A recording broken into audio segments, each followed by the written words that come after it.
নমস্কার। যুক্তি তর্ক সঙ্গে অর্কই আপনাদের স্বাগত। আপনাদের সঙ্গে আমি অর্কপ্রভ সরকার। সবাইকে নববর্ষের শুভেচ্ছা, অভিনন্দন।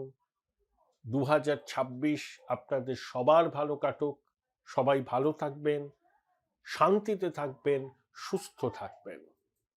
এবং আপনারা যেভাবে আমাকে সহযোগিতা করছেন, অনুপ্রেরণা দিচ্ছেন, সাহায্য করছেন, আমি চিরকৃতজ্ঞ। আপনাদের সহযোগিতা এইভাবেই যেন আগামী দিনে পাই, সেই প্রার্থনা করি। যে ডিভাইসেই আপনারা আমার অনুষ্ঠান দেখুন না কেন, সাবস্ক্রাইবার বাটনের পাশে যে থ্যাঙ্কস বাটন আছে, সেখানে ক্লিক করলেই সুপার থ্যাঙ্কস, আপনাদের সহযোগিতা আমার কাছে পৌঁছে যাবে। আমি শিরোনাম করেছি যে ইঞ্চিতে ইঞ্চিতে এবার লড়াই হবে। এই কথাটা দিদিমণি বলেন যে ইঞ্চিতে ইঞ্চিতে লড়াই হবে, ইঞ্চিতে ইঞ্চিতে বুঝে নেব, এবার ছুটি নেই, পিকনিক নেই, বিজেপিকে বিসর্জন দিয়ে তপই পিকনিক। এবং বঙ্গেশ্বরী খুব স্বপ্ন, চতুর্থবারের জন্য তিনি মুখ্যমন্ত্রী হিসাবে শপথ নেবেন। সেই স্বপ্ন, সেই খোয়াব তার দেখার অধিকার আছে। স্বপ্ন তার পূরণও হতে পারে, এই নিয়ে তো আমি কোনো ভবিষ্যৎবাণী করব না। কিন্তু শাসক শিবির যে কতটা মরিয়া, তার বিভিন্ন ঘটনা প্রবাহ কিন্তু সেটাই মনে করাচ্ছে। অমিত শাহ 3 দিনের কলকাতা সফর, জনসভা ছিল না। পার্টির কোর কমিটির সঙ্গে বৈঠক, কলকাতা জেলার কর্মী নেতাদের সঙ্গে বৈঠক, সংঘের সঙ্গে সমন্বয় বৈঠক, সাংবাদিক বৈঠক, এগুলো করছে। এবং অমিতজি যেভাবে 30শে ডিসেম্বর সল্টলেকের একটি 5 তারা হোটেলে সাংবাদিক বৈঠক করেছেন এবং তৃণমূলকে তিনি কার্যত চ্যালেঞ্জ ছুড়ে দিয়েছেন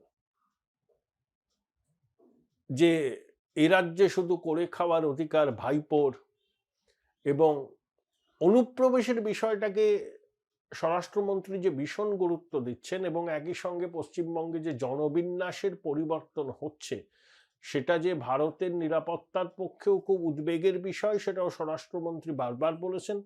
এবং একই সঙ্গে ফেন্সিং এর জন্য রাজ্য সরকার যে জমি দিতে চায় না, সেটাও স্মরণ করিয়ে দিয়েছেন। এবং অমিতজি কিন্তু অনুপ্রবেশের দায় বিএসএফ যে এড়াতে পারে না, সেই বক্তব্যটাকে মেনে নিয়েছেন। কিন্তু তারপরেই তো তিনি মোক্ষম প্রশ্নটা ছুড়ে দিয়েছেন যে কেউ অনুপ্রবেশ করলো, আর অনুপ্রবেশ করে তো সে ভারতীয় ভূখণ্ডেই আসছে, তাকে রেড কার্পেট বিছিয়ে সাদরে কারা বরণ করছে? এই রাজ্যের প্রশাসন। তারাই অনুপ্রবেশকারীদের নথি তৈরি করে দিচ্ছে, সেই নথিকে সম্বল করেই অনুপ্রবেশকারীরা ভোটার তালিকায় নাম তুলছে। তাহলে রাজ্য প্রশাসন বিএসএফ এর ঘাড়ে দায় চাপিয়ে দায়মুক্ত হতে পারে? কখনোই হতে পারে না। বিএসএফ এর একটা অংশ যে চোরাচালান বা অনুপ্রবেশের বিষয়ের সঙ্গে যুক্ত, এটা নিয়ে কারুর মনে কোনো দ্বিধা নেই, সন্দেহ নেই। স্বরাষ্ট্রমন্ত্রীও জানেন এবং তিনি তার দায়িত্ব অস্বীকার করেননি। কিন্তু ঢুকে যাওয়ার পরে অনুপ্রবেশকারীদের লাল গালিচা বিছিয়ে যারা সাদরে আমন্ত্রণ জানাচ্ছে, তারা হচ্ছে এই রাজ্য প্রশাসনের সঙ্গে যুক্ত ব্যক্তিরা, শাসক দলের স্থানীয় স্তরের নেতারা। এটা নিয়ে তো কোনো সন্দেহের অবকাশ নেই।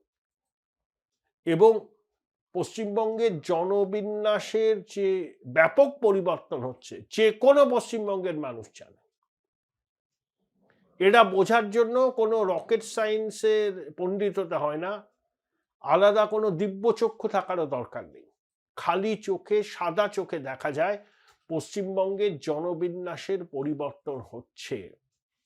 এরকম চলতে থাকলে আগামী দিনে পশ্চিমবঙ্গ হচ্ছে হিন্দু বাঙালির হোমল্যান্ড।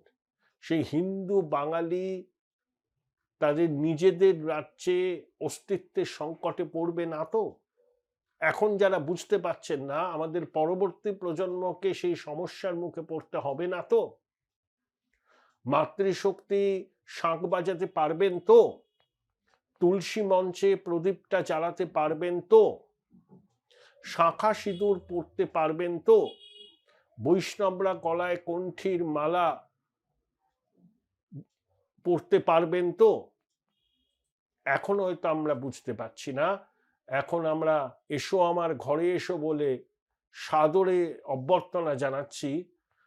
এটাই বোধহয় এদের এই ইকোসিস্টেমের কাছে ধর্মনিরপেক্ষতার একটা পরিচয়। এসো আমার ঘরে এসো, অনুপ্রবেশকারী এসো, রোহিঙ্গা এসো, ভারতের জনসমুদ্রে মিশে যাও, আমরা তোমাদের সব রকম সহায়তা করব, কাগজপত্র বানিয়ে দেবো, তোমরা তালিকায় নাম তোলো, আমাদের ভোটটা দাও। তাই বললাম এসো আমার ঘরে এসো। এই যে কত বড় বিপদ, কত বড় ঝুঁকির মুখে রাজ্য দাঁড়িয়ে আছে, এখনো যারা বুঝছেন না, চোখ বন্ধ করে আছেন, তাদের পরবর্তী প্রজন্মকে তাদের এই উদাসীনতার জন্য খেসারত দিতে হবে, চরম মূল্য চোকাতে হবে। ইতিহাস আমাদের ক্ষমা করবে না। এই দায়কে আমরা এড়িয়ে যাব? এই প্রশ্নটাই আপনাদের কাছে। সেখানেই কেন্দ্রীয় স্বরাষ্ট্রমন্ত্রীর বক্তব্য পরিধানযোগ্য। ক্ষমতায় আসলে অনুপ্রবেশ তো বন্ধ হবে, এবং যে অনুপ্রবেশকারীরা এখানে আছেন তাদেরকে তাদের নিজেদের জায়গায় ফিরে যেতে বাধ্য করা হবে। Bold statement. দিদিমণি যা আসে তাই বলেন। দেখুন, আপনাদের মন মেজাজ খারাপ থাকলে না, কখনো কখনো মমতাদির ভাষণ শুনবেন, দেখবেন হেসে কুটোপুটি খাবেন, মনটা বেশ ভালো হয়ে যাবে। দুঃশাসন, দুর্যোধন, শকুনি মামা, নানা রকম শব্দবন্ধ তিনি ব্যবহার করেন। আবল তাবল বলায় তিনি তো ডক্টরেট। তাহলে এই ধরনের শব্দবন্ধ শুনলে, খুব স্ট্রেসের মধ্যে আছেন, চিন্তায় আছেন, দেখবেন মুহূর্তের মধ্যে আপনার মন ভালো হয়ে যাবে, সারাদিনটা খুব ফুরফুরে মেজাজে কাটাতে পারবেন। বলছে শুধু কি অনুপ্রবেশ এখানে হয়? কাশ্মীরে হয় না? হ্যাঁ, কাশ্মীরে হয়তো। কাশ্মীরের অনুপ্রবেশের সঙ্গে বাংলার অনুপ্রবেশের কিন্তু ফারাক আছে। এটা দিদিমণি জানেন, কিন্তু বলেন না। কাশ্মীরে অনুপ্রবেশ যেটা হয় সেটা জঙ্গি জিহাদিদের পাকিস্তানের মদত পুষ্ট, এবং কাশ্মীরের জঙ্গি মতাদর্শে দীক্ষিত জনগণের একটা অংশের সহযোগিতায়। আর ভারতবর্ষের পূর্ব প্রান্তে, ধরুন বাংলা, আসাম, ত্রিপুরা, মেঘালয়, মিজোরামে যে অনুপ্রবেশ হয়, বাংলাতে বেশি, সেটা কিন্তু ভারতবর্ষে ঢুকে গিয়ে ভারতের নাগরিকত্ব নিয়ে ভারতের কাজের বাজারে যোগ দেওয়ার জন্য, এখানে পাকাপাকিভাবে থাকার জন্য। তাদের মধ্যে কিছু জেহাদি মানসিকতা সম্পন্ন হয়। এখানেও এই অনুপ্রবেশকারীদের মদত দেওয়ার শক্তি আছে, সীমান্তে চক্র আছে, বিএসএফ এর একটা অংশ আছে, এবং রাজ্য প্রশাসন তো অনুপ্রবেশকারীদের একদম লাল গালিচা পেতে সম্বর্ধনা দেয়, এই অভিযোগ তো আছে। নইলে তারা কি করে ভুয়ো পাসপোর্ট, ভুয়ো আধার, ভুয়ো প্যান কার্ড বানায়? রাজ্য প্রশাসনের একটা অংশের বা শাসক দলের স্থানীয় নেতৃত্বের একটা অংশের সহযোগিতা ছাড়া সেটা সম্ভব না। তাহলে কাশ্মীর সীমান্তে যে অনুপ্রবেশ ঘটে, সেই অনুপ্রবেশের সঙ্গে ভারতবর্ষের পূর্ব প্রান্তে, মানে বাংলাদেশের সঙ্গে ভারতবর্ষের যে রাজ্যগুলোর সীমানা আছে, সেখানকার অনুপ্রবেশের মৌলিক ফারাক আছে, চরিত্রটাই আলাদা। কাশ্মীর সীমান্তে অনুপ্রবেশ বন্ধ করার জন্য কেন্দ্র অনেক পদক্ষেপ নিয়েছে, আরো নিতে হবে। তা সত্ত্বেও হচ্ছে।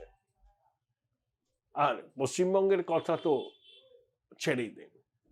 তাই দিদিমণি অভিযোগের আঙুল তুলছেন, তুলতেই পারেন, তিনি একজন রাজনৈতিক নেত্রী, তার সরকারের বিরুদ্ধে কেন্দ্রীয় স্বরাষ্ট্রমন্ত্রীর অভিযোগ তিনি কি একেবারে হজম করবেন? দিদি কিন্তু হজম করার বান্দা নয়। সবসময় বলেন না খেলা হবে, খেলা হবে, এভাবে ফুটবল ছোড়েন, খেলা হবে, ইঞ্চিতে ইঞ্চিতে বুঝে নেব। এই তো নির্বাচন আসছে, আগের বার তিনি ভাঙা পায়ের খেলা দেখিয়েছিলেন, দেখুন এবার কি দেখান। কোন নাটক তিনি করে সহানুভূতি কুড়োবেন, কি নাটক করবেন, কি তাস তার আস্তিনে লুকোনো আছে, সেটা তিনিই জানেন বা আইপ্যাক জানেন। নাটক একটা হবে। দিদিমণি নাটক না করে নির্বাচনী ময়দানে নামবেন না। 21-এ ভাঙা পায়ের খেলা দেখিয়ে খেলা হবে বলেছিলেন, এবার দেখুন কি দেখান। অধীর আগ্রহে বঙ্গবাসী ওনার নতুন নাটক মঞ্চস্থ হওয়ার অপেক্ষায় রয়েছেন। অমিত শাহের সাংবাদিক বৈঠকে আমিও ছিলাম। সাংবাদিক বৈঠকটা অনেকক্ষণ চলতো, কিন্তু অমিতজি প্রশ্নগুলো এমন এমন কিছু প্রশ্ন হয়েছে, ফ্যাব্রিকেটেড প্রশ্ন বলেছেন, এবং যারা সাংবাদিক বৈঠকটা পরিচালনা করছিলেন তাদের পেশাদারিত্বের অভাব ছিল। যখন অমিত শাহ বললেন আমি সবার প্রশ্নের উত্তর দেব, আমার সময়ের অভাব নেই, তখন মাত্র ৪৫ মিনিট ৫০ মিনিটে সাংবাদিক বৈঠক অমিতজি শেষ করতে বাধ্য হলেন। তারপর যখন বৈঠক শেষ করে আমাদের সঙ্গে কুশল বিনিময় করতে আসছেন, সামনাসামনি দেখা হলো, নমস্কার প্রতি নমস্কার। আমি জিজ্ঞাসা করলাম এবারের নির্বাচনে আপনাদের কি কোনো মুখ আছে? অমিতজির এক লাইনে উত্তর দিয়েছিলেন, আভি নেই বাদ মে দেখা যায় না। অর্থাৎ এই মুহূর্তে কাউকে মুখ্যমন্ত্রী পদপ্রার্থী হিসাবে বিজেপি না তুলে ধরলেও নির্বাচনের ঠিক আগে কাউকে তুলে ধরতেও পারে, বা বিজেপি শীর্ষ নেতারা মোটের উপর ঠিক করেই ফেলেছেন যে ক্ষমতায় আসলে কে মুখ্যমন্ত্রী হবেন, কিন্তু সেই নামটা আগে ঘোষণা করতে চাইছেন না, স্ট্র্যাটেজিক কারণ। দেখুন, বাম কংগ্রেস ইকোসিস্টেম সেটিং এর গল্পটা ফাঁদে। আমি প্রথম থেকেই বলছি, এখনো বলছি, ভবিষ্যতেও বলবো, নির্বাচনে জয় পরাজয় হয়, তার মানে এই নয় তৃণমূলের সঙ্গে বিজেপির কোনো সেটিং আছে। প্রথম কথা, যদি সেটিং থাকতো এত তামঝাম বিজেপির করার দরকার হতো না। সুনীল বানসাল, ভূপেন্দ্র যাদব, বিপ্লব দেব, অমিতজি ঘন ঘন আসছেন, ৩ দিন বছরের শেষে কলকাতা থেকে গেলেন, মোদিজি ৩-৪টে সভা করেছেন, জানুয়ারি থেকে একের পর এক করবেন, কার্পেট বম্বিং হবে, ১,০০০ জন নেতা বিভিন্ন দায়িত্বে থাকবেন বিজেপির। এসব করার দরকারই ছিল না, আসতেনই না। ওই চাঁচড়ে মনসা পুজো করার মতো নির্বাচনের ১ সপ্তাহ আগে কয়েকটা করে সভা করেই ছেড়ে দিতেন, আর বাকিটা ও রাজ্য বিজেপির নেতারা সব বুঝে নিত, আমাদের ইন্টারেস্ট নেই। তা তো নয়, বিষয়টা তো সম্পূর্ণ অন্য। বিজেপি এখানে বুঝতে পেরেছে তারা ক্ষমতায় আসবে আজ না হয় কাল। তৃণমূলের শাসনের অবসান ঘটলে বিজেপি ঘটাবে, এটা পশ্চিমবঙ্গের মানুষ জানেন। বামেরা ৩৪ বছরের সুযোগ পেয়েছে, কংগ্রেস অনেকদিন পেয়েছে, তৃণমূল ১৫ বছর। তা বিজেপির তো কোনো লিগ্যাসি ক্যারি করার নেই পশ্চিমবঙ্গে, তারা তো কোনোদিন শাসন করেনি পশ্চিমবঙ্গে। রাজনীতিতে তারা পশ্চিমবঙ্গে untouched and unkissed virgin. Join Indian Institute of Hotel Management now.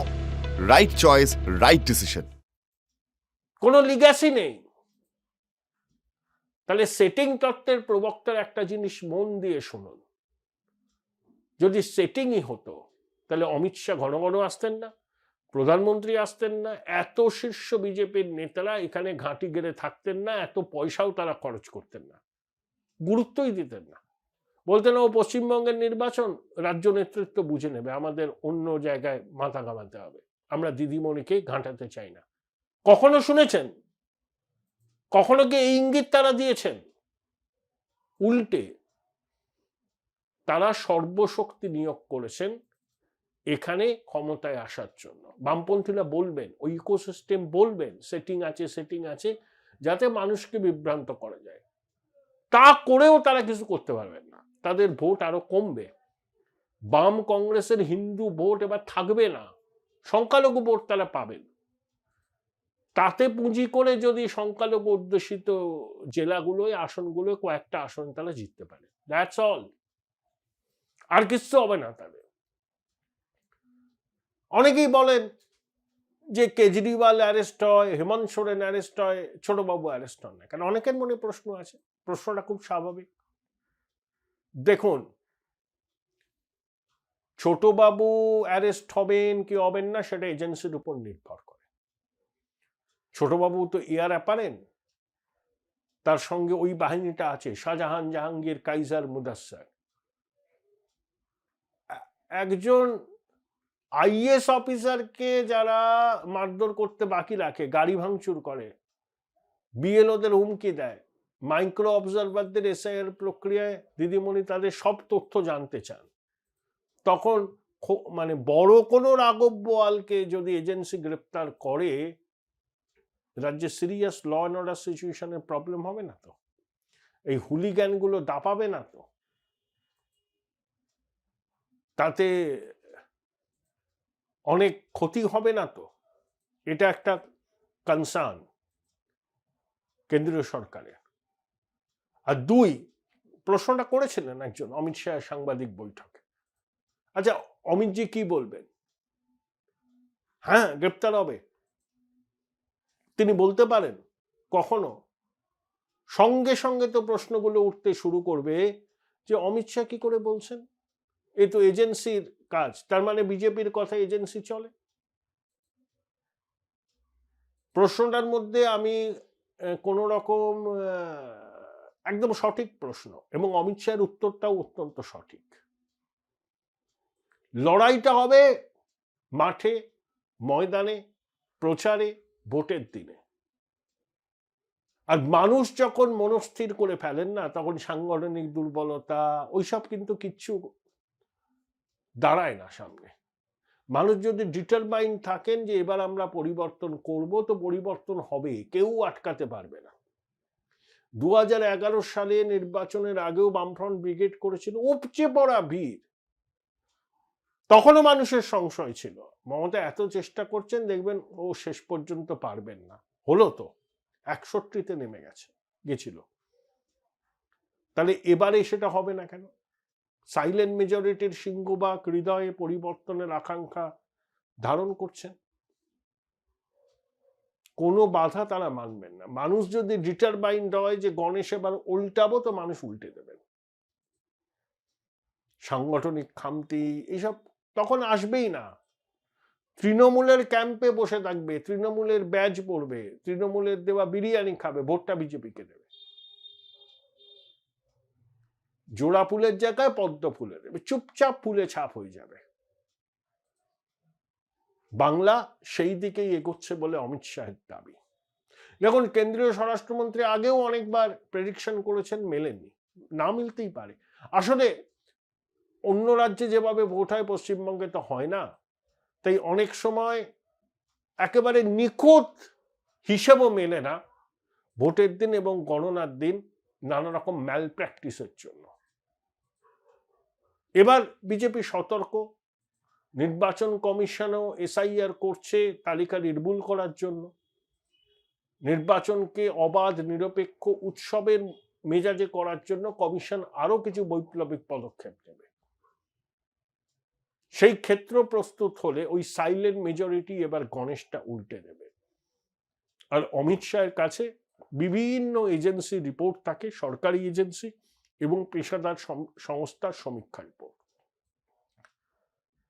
সেগুলোকে টেবিলের উপর ফেলেই তো তিনি বলেন মানুষের মন কি হতে চলেছে, কি জনাদেশ হতে চলেছে, তার একটা ইঙ্গিত বা আভাস দেন। এবারও তাই দিয়েছেন। বাকিটা সময় কথা বলবে। কিন্তু ওই ইঞ্চিতে ইঞ্চিতে লড়াইয়ের ডাক দিদিমণি যেমন দিয়েছে, অমিতজিও তেমনি বলেছেন যে ইঞ্চিতে ইঞ্চিতে তৃণমূলকে বুঝতে হবে। মোদিজি স্লোগান বেঁধে দিয়েছেন, বাঁচতে চাই বিজেপি তাই, আমাদের পাড়া তৃণমূল তারা। কঠিন নির্বাচনী যুদ্ধ 2026-এর গোড়া থেকেই শুরু হয়ে যাবে। তাহলে আউটকাম কি হবে সেটা বঙ্গবাসী তো প্রত্যক্ষ করবেন।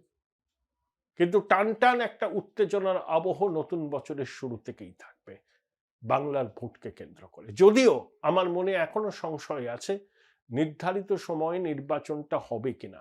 কারণ এসআইআর যদি সময়সীমার মধ্যে শেষ না হয়, তাহলে কমিশন সময়সীমা বাড়াবে। তাহলে এমনও হতে পারে যে সময়ে নির্বাচন হওয়ার কথা সে সময় হলো না, এই সরকারের মেয়াদ শেষ হয়ে যাওয়ার পর রাষ্ট্রপতি শাসন হলো, তারপর এসআইআর এর প্রক্রিয়া সম্পূর্ণ হয়ে নির্বাচন হলো।